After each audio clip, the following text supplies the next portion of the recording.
I don't know if you guys can hear it right now, but outside it's actually raining. The soft pitter-patter of rain as it hits the ground and spreads water everywhere. The interesting thing about rain is that some people see it as sad, as an ending. But it can also be seen as a new beginning, a chance for things to grow. Now, in today's Bible story, we actually have a character who reached what he thought would be the end of his life, when really it was only the beginning. It was a chance for him to grow, to become the king that he was meant to be. And he couldn't get there without a bit of protection. So, let's kick it over to Bradley for today's Ponder Point. And today's Ponder Point is God protects! Wow! Which we can see through the tale of Jonathan and David! Hello everyone. Now on today's show, we're going to be reading from Psalm 34:7, which says the following. The angel of the Lord encompasses those who fear the Lord, and he delivers them. What does this mean? It means that God protects those who he loves. That's you. He loves you so much that he will protect you.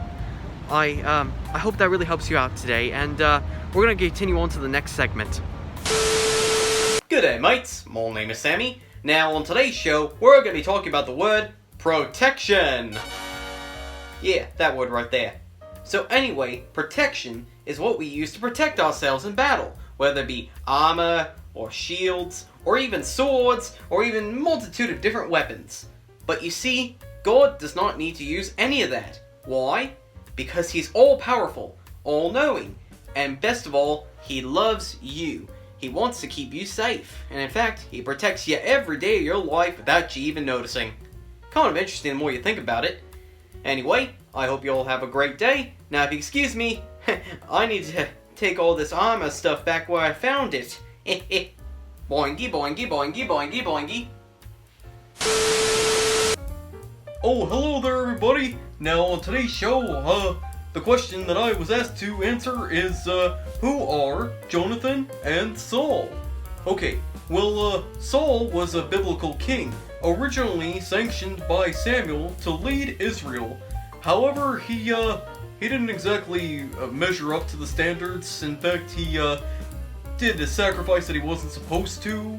You know, originally it was supposed to be Samuel's job, but Saul said, no, I want to do it. Bad choice. So God ripped rulership away from him and gave it to David. Okay, now who is Jonathan? Jonathan is actually David's best friend and Saul's son. Wow! It's a bit of a conflict of interest if I do say so myself. Anyway, Jonathan was honorable. He loved the Lord, and he acknowledged that David was meant to be the king. He didn't really care that his best friend was taking the crown away from him. He only cared about keeping God's anointed safe. Wow, now that is a man who truly honored the Lord. It's interesting to see how God protects his people by using others. Not just divine intervention, but people in our lives. Much like how your mom, or your dad, or your aunt, or uncle, or your friends may be protecting you right now, without you even noticing. Really makes you think. Okay, well, if you guys need help in answering anything else, just, let me know.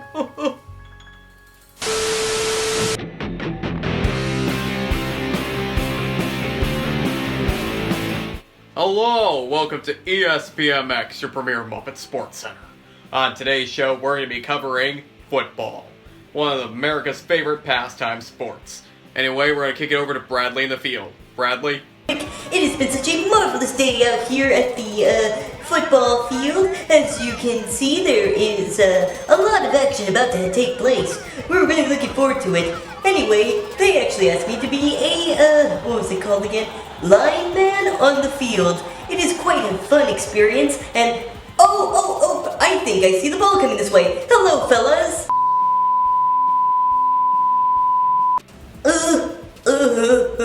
Well, that was quite a line rush.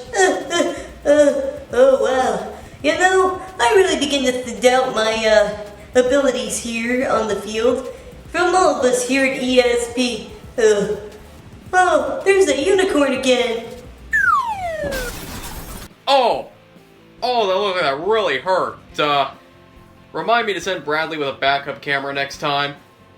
Anyway, from all of us here at ESPMX, we say good night and good luck.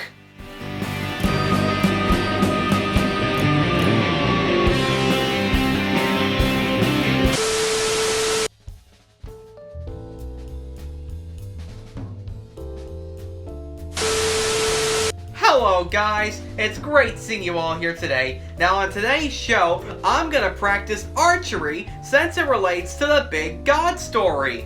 Let's see, where did I leave my bow and arrow? Was it over here? Over there? Either ways, I've got a target set up, I'm not quite sure where. You know, I really need to think this stuff through before I do it. Why was there a need for an archery in the Bible anyway? Can somebody please explain that to me, please? I'll see you guys later. Oh, hi everybody. How are you doing today? Doing good? Now, on today's show, we're going to be talking about how God protects through the tale of David and Jonathan. Now, to put things in perspective, this was after David had been anointed by Samuel to be the king of Israel. Then the former king, Saul, he was growing kind of jealous because while his popularity was falling, David's was rising. People were actually saying, you know, Saul has killed his hundreds of enemies, but David has killed his thousands. It's kind of interesting. It also wasn't exactly a nice thing to say in front of a king.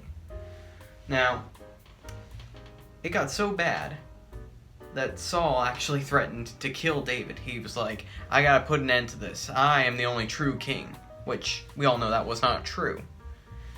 And his son Jonathan, who was actually really good friends with David, heard about this plot. So he ran. He's like, I gotta go warn my best friend, who's like my brother. So the two of them formed a plan. Jonathan said, all right, there's a big banquet coming up. It's gonna have all this food. It's gonna have all of this wonderful snacks and everything. But I am gonna go talk with my dad during this feast and see how he feels about you, David, not being there. So David's like, all right, that works. So the banquet proceeded as it was supposed to. The food was extravagant, the music was pleasant, but David wasn't there. And Saul, well, he started getting a little angry, a little jealous even. So Jonathan approached his dad. He said, Dad, have you noticed that David is not here? I think he might be in his room ill or something. And Saul grew angry. He grabbed his spear and he threatened to actually nail David to a wall if he had to. It was in that moment that Jonathan knew that there was absolutely no hope for David to be staying in the kingdom of Israel.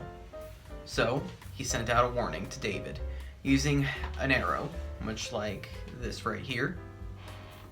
He fired it into the distance and told his arrow boy to go get it and shouted out a secret coded message that David knew.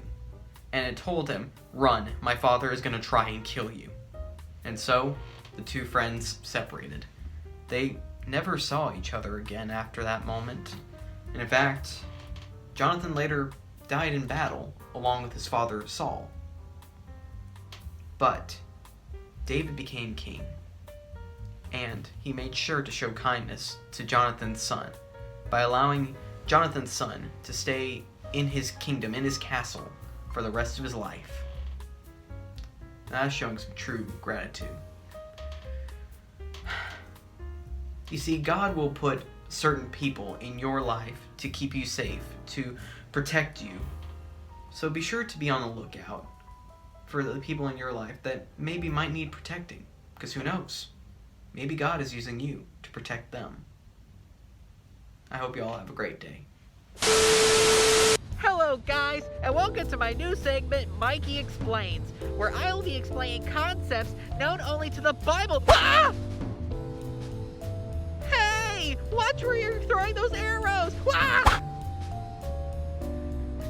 Guys, guys, I think we need to have a talk. Ah! Wow. You know, I really enjoyed today's Bible story. Being able to see how Jonathan was used by God to keep his anointed safe. It's very interesting. It's interesting how God can use people, places, events to benefit his kingdom, to keep you safe. If you're to take away anything from today, go forward and know that God is right by your side, that he's not going to leave you, that he's never going to forsake you, and that he loves you very much. But just be sure to take some time and thank him today. Anyway, I hope you all have a wonderful day. I'm going to go back to listening to the rain.